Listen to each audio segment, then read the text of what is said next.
Hey guys, I just wanted to kind of just shoot a quick video here, just to more or less just kind of upload some thoughts to you guys because I've done a few videos here now kind of showing you guys really the level of electromagnetic radiation that we're dealing with when we're using our Wi-Fi, when we're using our cell phones, and when we're using these baby monitors.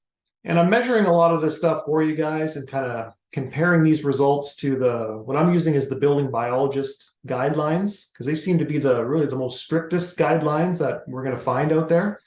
But really the question that I kind of keep asking myself is that, like, how does this electromagnetic radiation, this electric and this magnetic field, how does it interact with all of the metabolic activity and everything that's going on inside of our bodies? Because there's clear evidence kind of showing that there seems to be some disruptions here to a lot of the activity that's happening inside our body.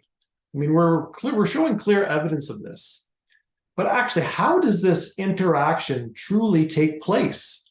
And I've been kind of exhausting myself here, looking through all of the scientific kind of literature that I can get my hands on to really try and find out, like, how does this mechanism work? And really the crazy thing is that, we keep developing standards for this type of stuff. And if you look in the top left of your screen here, you can see I've got it's what's called Safety Code 6. Now, this is something that we use here in Canada. Canada has developed some standards for kind of telling us what's safe here when we're dealing with this type of electromagnetic radiation. In this case, it's from 3 kilohertz up to 300 gigahertz. Huge range of frequencies. And you better believe it that Wi-Fi is inside there. And if you also look down in the bottom left-hand corner, you'll see the IEEE. This is a standards developer, this organization here. And they've also developed the standards for how Wi-Fi works. And it just so happens that this organization has developed all kinds of standards to tell us what's safe when it comes to using this type of electromagnetic radiation, which includes the Wi-Fi. So how can we really truly know what is really going to be safe for us when we don't truly understand the true mechanism to how this electromagnetic radiation interacts with the human body? And for me, I can no longer avoid this question, and I need to start talking about this because I'm seeing newer products being developed on the market today, and they're actually claiming a low EMF condition. They're actually stating this, and we're using it more for marketing now. And I think this is going to be a huge market here in our future, guys, for newer products that come on the market, and they're going to be claiming this low EMF condition. And I've seen a few products like this already, and a lot of them are using this IEEE standard to kind of show that it is low EMF. And I've reviewed the standard, and I'm thinking, really? This is I don't agree with what the standards are showing here and how they're being developed. And I think we really need to.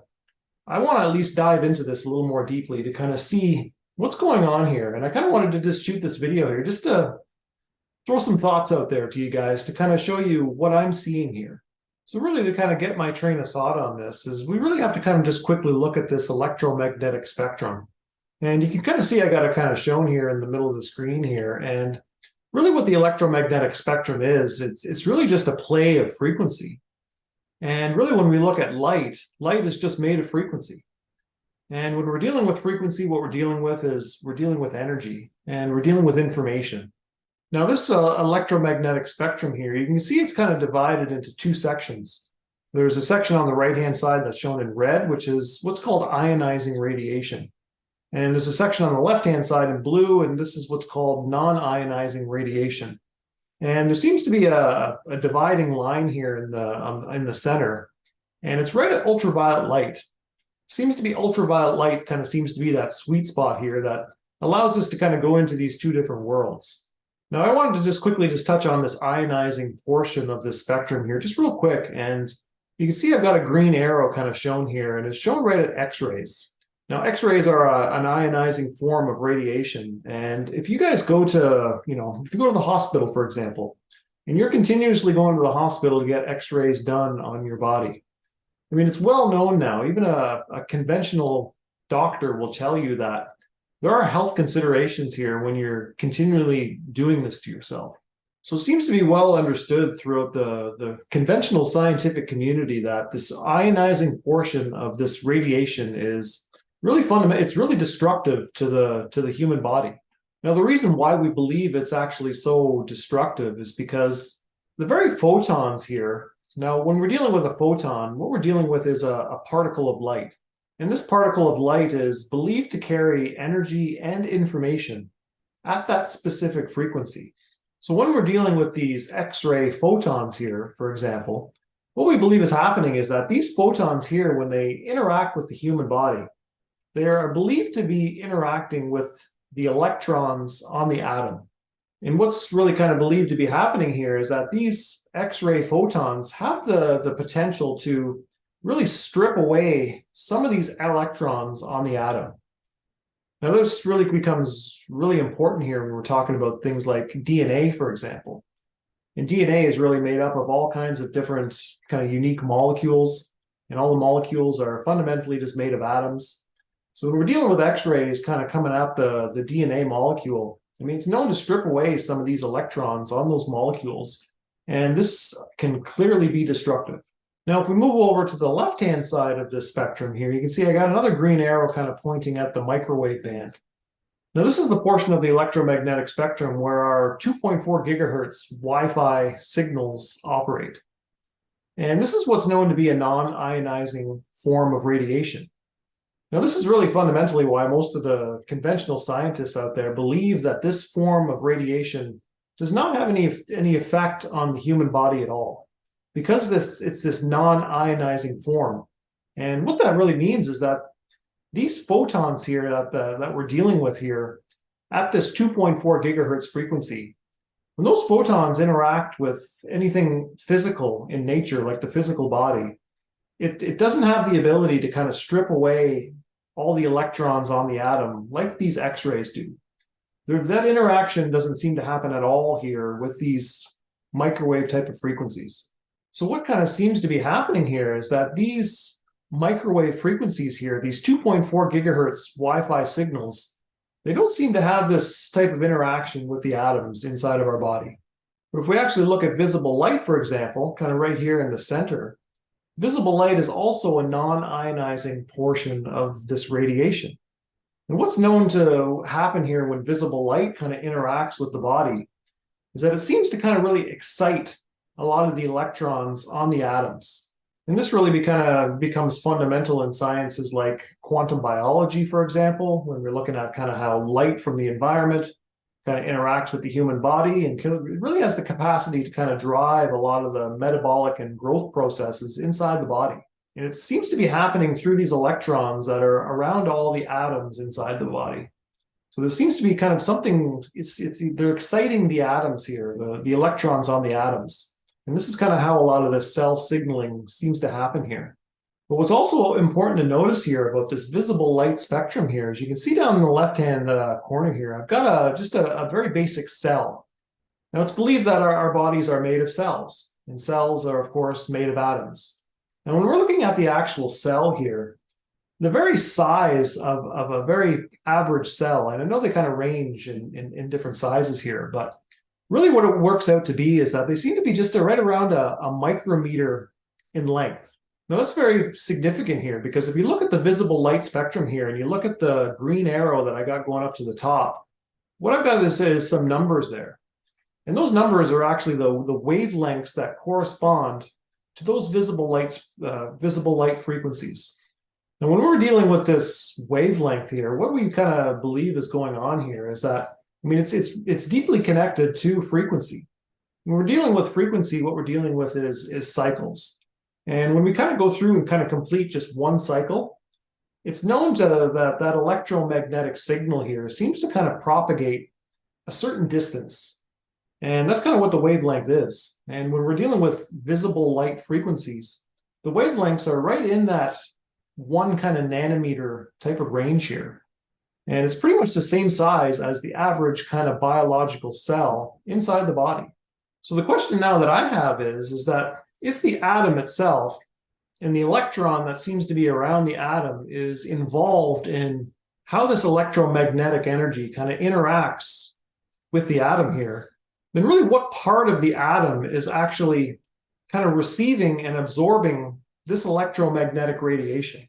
And I keep kind of coming back to my electrical engineering experience here. And if we're dealing with frequencies like this, electromagnetic signals, and we propagate these signals out into the environment, and we kind of want to tune into these frequencies, like if you're thinking like a radio, for example, and how your radio tunes into all the FM frequencies in your area.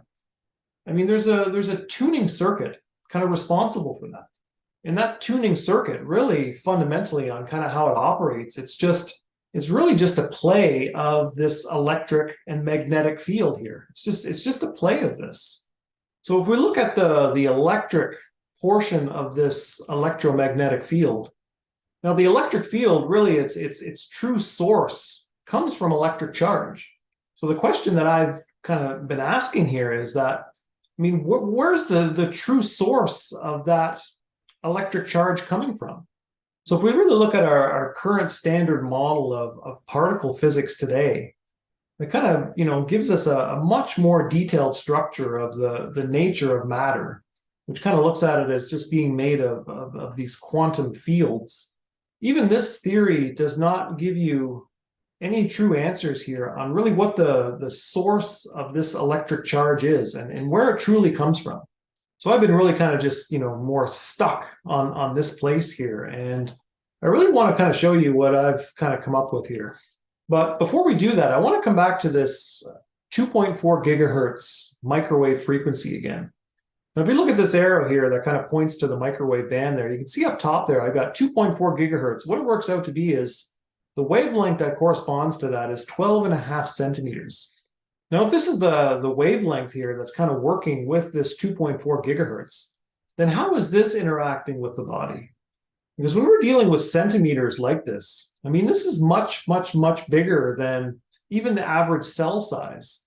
And obviously, this is way bigger than any actual atom, size of the actual atom.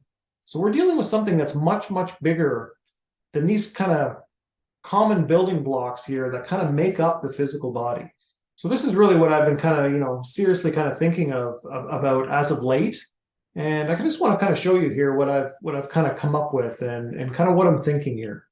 Now let's just see if we can actually kind of put all this kind of into a little bit of perspective here. And if you notice on the screen here, I got a few images. If you look down in the very bottom left-hand corner here where we can start, I just got a basic antenna here, as you can see.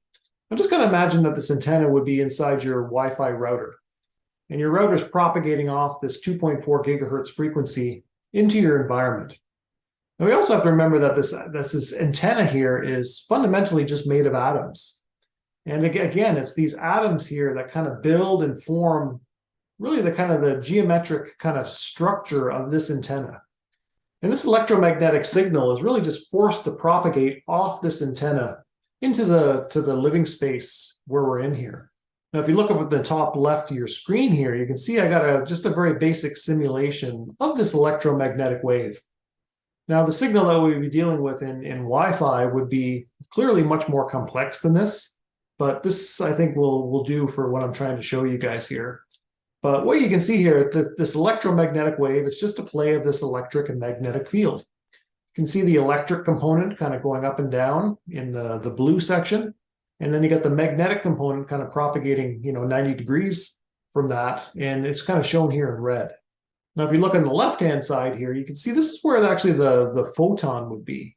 It's believed to be kind of traveling along that x-axis here as this electromagnetic wave is kind of propagating in all these directions. Now, photon seems to be there kind of carrying the energy and the information content as this electric wave is kind of traveling.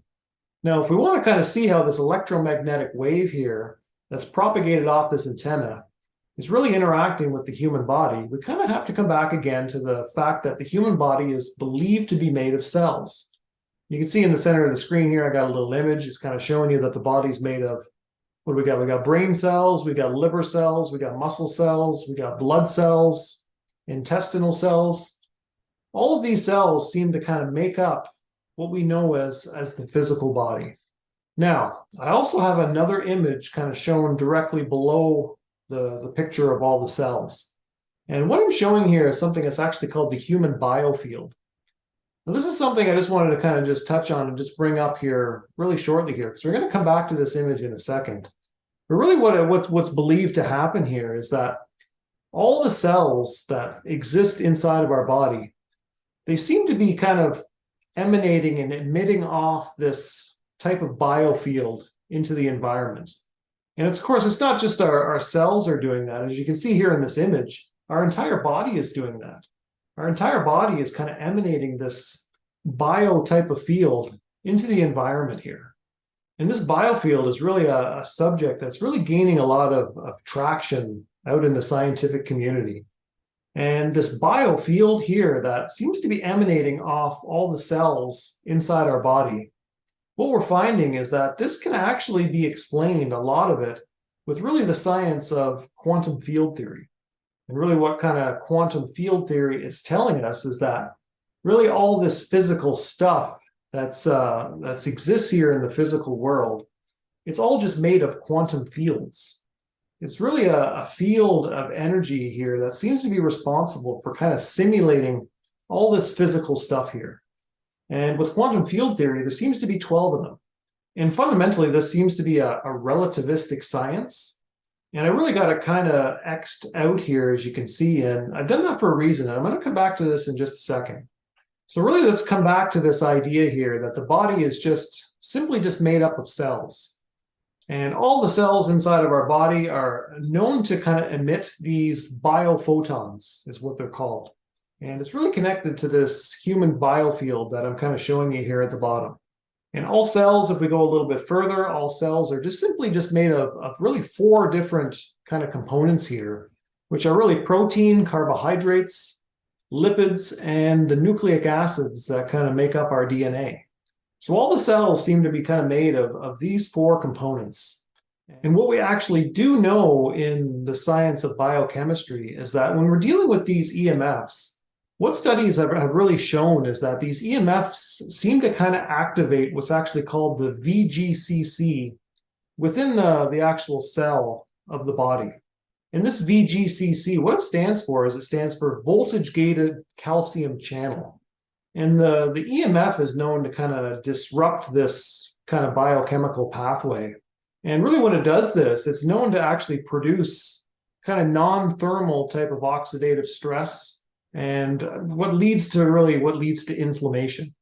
But if we really want to know how this EMF is really kind of disrupting this voltage-gated calcium channel on the actual cell membrane, and we're going to talk about that in a different video. We're going to look at that actual system, and we can actually see a little bit more about what's going on, because there is some interesting stuff here. But really what we kind of need to do here is we really have to come back to the fact that all of these cells within our body are believed to just be made up of atoms. And you can see we got an atom kind of shown here on the right-hand side again, and underneath it, we kind of got the quantum mechanical model of the atom. And if the cells inside of our human body are indeed emitting these kind of biophotons and what's connected to this human biofield, then it must be happening on the actual atom here. Now let's just kind of quickly stop and talk about some very basic electricity for a second here. Now, if we look at the structure of the atom here, kind of right below me here, and we see that there's an electron that kind of makes up, giving the atom its kind of geometric space volume here. And what we know about this electron is that it's always in a constant state of flux, which you're kind of seeing in the quantum mechanical model in the very bottom right-hand corner of your screen. Now, what we know in basic kind of electrical engineering here is that when we have this electron here that really possesses this electric charge property, when it starts to really change its motion, this is what produces the rotating magnetic field. So if this is the case here, which we know that it is, and we come back to the center of your screen here, even at the bottom here, when we look at the human biofield, the human body here kind of emitting this human biofield, and we look at all the cells inside of our body, they kind of emit all their own biophotons. then how could this be explained in quantum field theory? To me, guys, what we're missing here is really looking at the true nature of the rotating magnetic field. And we really have to go back well over 100 years ago now, where, I mean, this rotating magnetic field was fundamental in everything that Nikola Tesla was working on, everything. And he was really silenced more than just about any scientist that's really walked the planet with some of his ideas and really what he was working towards. And now we've really kind of eliminated the rotating magnetic field from science. It's no longer fundamental anymore. And here we have something that's replaced kind of the rotating magnetic field activity, which is quantum field theory. And this is the very reason why I have the big X across that. Because I think we are seriously missing something here, guys. Now let's come back again to this very question that we kind of started with. Is how do these electromagnetic waves kind of interact with the human body? So for me here, having said what I kind of just said here, there's really two questions here that I think we need to answer to truly get some answers here to this very fundamental question. And the first question is where's all the water in this equation here? As you can see, that if we look at the human body here, made up of nothing more than just cells, and cells seem to emit this kind of biophoton field, then where is all the water? We seem to be we're really missing something here, guys. And I think water is truly fundamental here, because the body's made up of at least 70% water, depending on the source that you look at. So for me, we really have to look at this from the perspective that there's something within the environment here, hidden in this environment here, behind all of these cells. And to me, that's exactly what we're dealing with, is we're dealing with an environment full of water. But water is not in this liquid, gas, or solid phase. It's actually in this plasma phase. And that's why we can't see it. And I've talked about this already in some of my other videos and even some of my writings, is that this true plasma phase here of water, I mean, it's not even in this physical world. Now, here's the second question that I want to end off with, is where is the rotating magnetic field? I mean, where is it? We have an electron that's kind of whizzing around the atom. The electron possesses this electric charge property, and it's always in a constant state of flux, which means the magnetic field has to be in the environment here. But why aren't we talking about it? Instead, we're giving it new names here. And we're kind of calling this the human biofield. And we're saying that the cell is emitting biophotons. So this is really what I kind of wanted to kind of leave you guys with here. And we look down at the very bottom of the screen here in the center. You can see we got the human biofield. We look at the cells. We say, okay, the cells are emitting this type of biophoton type of information field as well. What I'm suggesting, and I've already suggested in other videos on my YouTube channel, is the fact that the very atom itself, it may not be actually fundamentally true that there's an electron around the very nucleus of the atom. That may have never been fundamentally true. And we could actually be looking at this backwards. Instead, it's actually the rotating magnetic field that's shaping and forming all of this physical matter. So we're kind of looking at this kind of upside down here. So what that really means here is that this rotating magnetic field circuit might very well be fundamental in how all of this physical matter here is simulated here in this physical world. And that also means that the human body is not emitting a human biofield. It's actually the rotating magnetic field at play here. And really what I kind of see happening here is that the human body here, this rotating magnetic field circuit, seems to be all around the body. And this rotating magnetic field circuit is actually coupled directly to that plasma phase of water that's inside all of our body here, behind kind of it's the environment behind all of our cells.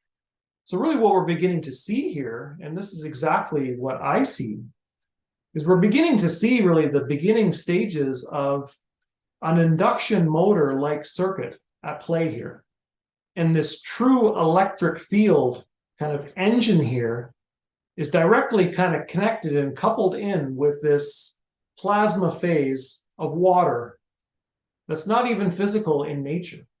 And in previous videos on my YouTube, I've already kind of defined some science to show the evidence of this, to show where this electric field engine truly is within the actual space here. So now if we come back to this EMF here, this electromagnetic field here that's shown on the left, this electromagnetic wave that's carrying this Wi-Fi signal at 2.4 gigahertz, the wavelength being 12.5 centimeters. What I actually think might be happening here is that this wave is actually interacting with the information field that's all around the body, which is simulated by the rotating magnetic field circuit. This electromagnetic wave, the very nature of it and the actual frequency involved here, might actually be causing a disturbance to that information field that's around the body. And since that information field might not be the human biofield like we've been told, it might actually be the rotating magnetic field circuit, which I believe is really truly coupled to this plasma phase of water that's inside of our body. So what I think might actually be happening here is that this EMF here might be disturbing this information field that's all around the body, that's coupled directly to this plasma phase of water. And this plasma phase of water might be fundamental in really controlling every aspect of metabolism inside the body.